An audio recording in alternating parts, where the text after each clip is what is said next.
should start our conversation by talking about your father, because he passed away. So my condolences. What kind of inspiration was he for you? He was definitely a symbol of extreme sense of integrity. I don't know if it's because of him, but I think becoming a seeker of truth, integrity becomes of utmost significance in your life. So at a very early age, I tried to enhance my vision, enhance my hearing, trying to see and hear things which others do not hear normally and see. Essentially, what I realized was ignorance is a consequence that has come because most human beings ignore everything around them. It's a consequence of that. So I paid attention and paid attention. So here now, what are you paying attention to? What can you sense that I can't? See, this is… people are always thinking paying attention means something magical should be happening. But the most magical things are happening right now. We are sitting on a tiny mud ball called Earth. It's spinning in the middle of nowhere. Nowhere knows where this creation begins, where it ends. Here we are, sitting and talking like this. Isn't this a magical thing? And I'm paying attention. Even though I'm a microscopic speck in this universe, still I have an individual experience. I can see this as me and see this as her, see this as somebody else. This speck should be nothing actually, but this speck of a thing has individual experience, a sense of individuality, which is such a tremendous thing. I think most people don't appreciate that, they always suffer that. And loneliness has become one of the biggest problems in the world because they do not appreciate their individual nature. So would you say that we are too easily bored in our own company? If you're bored when you're alone, obviously you're in bad company.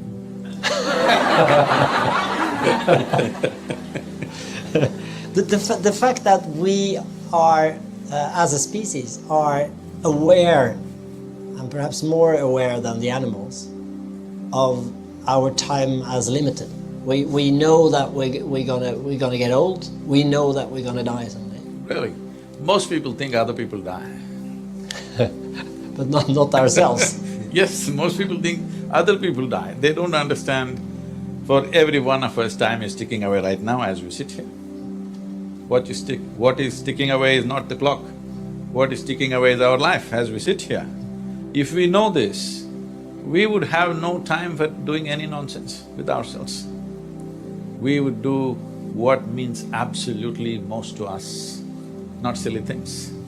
There's one thing everybody must do before they go to bed. For a few minutes, if they see their bed as their deathbed, just see that next 1 minute you're going to die. In these last 24 hours, have you lived this 24 hours the way you want it if this is the last moment?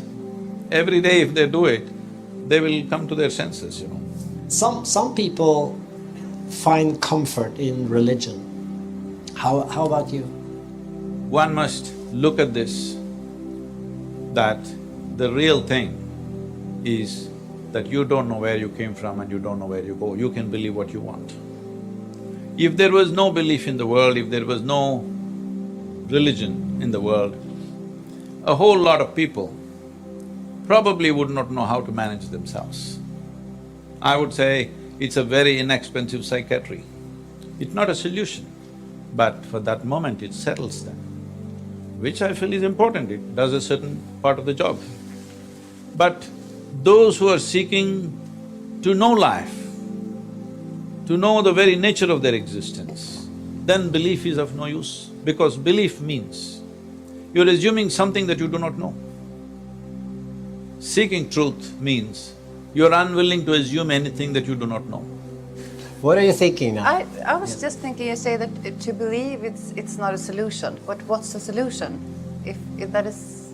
do you understand what I mean? You're telling us that if you believe in something, that's not the solution. What's the solution? See, you know that in different parts of the world, people believe different things. in one part of the world what they believe looks ridiculous to people in another part of the world. So belief is a consequence of social influence. It has no existential significance. Only what you perceive genuinely, that's all you know. Rest is all your imagination. But how do you actually sharpen your observations or your perception? This mechanism, the human mechanism, is the most sophisticated mechanism on the planet. Everything that ever happened to you, pain and pleasure, joy and misery, agony and ecstasy, even light and darkness is only happening within you. Physical pain is a natural phenomenon. Mental pain is something that you do to yourself, because the way you think and the way you feel is entirely your choice. But what about So you think mourning? you can turn your feelings off, mental, if you're Why should you hurting? turn it off? But you say that you choose to feel sad or… but you don't choose it. I mean, if Yes. is there a magic No. turn off? Someone turn like on my button? son I would love died, it. I have… it's not my decision. So I don't know how to move around that pain and not You feel are it in a because some it's- way. Just now I heard both of you saying, it was translated to me, you were saying that when you think of him, you're more joyful, thinking of all the wonderful things, and that's how it should be. Because a life that came into your life and exited for whatever reasons, you respect that. A life comes and goes, it's not our making. You cherish that life for what it's been for you. See, the only reason why you value it is in some way it's been beautiful, all right? Should you cherish it or should you grieve it? But Well, still- this is not a philosophy, let me come to that. But right now, whether there is joy or pain or misery or ecstasy or blissfulness, all are emotions, isn't it? Happiness is an emotion, misery is an emotion, joy is an emotion, suffering is an emotion, agony, ecstasy, everything is different levels of emotion, pleasantness or unpleasantness. Now I'm asking you a simple question, please listen to this carefully. If you had a choice between being pleasant or unpleasant within yourself, what is your choice? I take pleasant. That's it. So, this guy is straight. You're all thinking, because you're thinking there is something to it. No, it's as straight as this. It's said that everything that doesn't kill us makes us stronger. Isn't that also the truth? See, if you want to live by slogans, it's fine. Let's explore something. Well, you have it to yourself. But for the pleasantness of your body, for the pleasantness of your mind, emotion and energy, it is 100% your business. If you have excuses, unfortunate. There are no excuses. It's just that you're choosing to be that way. Are you always pleasant? Within myself, absolutely. The question is not about do you always pleasant, unpleasant. What happens within me? Something else cannot determine that, that's all. Sadhguru, where do you believe your father is now, his soul is now? Do you believe in an afterlife, or is death sort of a line? Is it true that you slowly gathered this body over a period of time? So, this is just a piece of earth that you gathered. If so much if you have to gather, something more fundamental must be there, isn't it?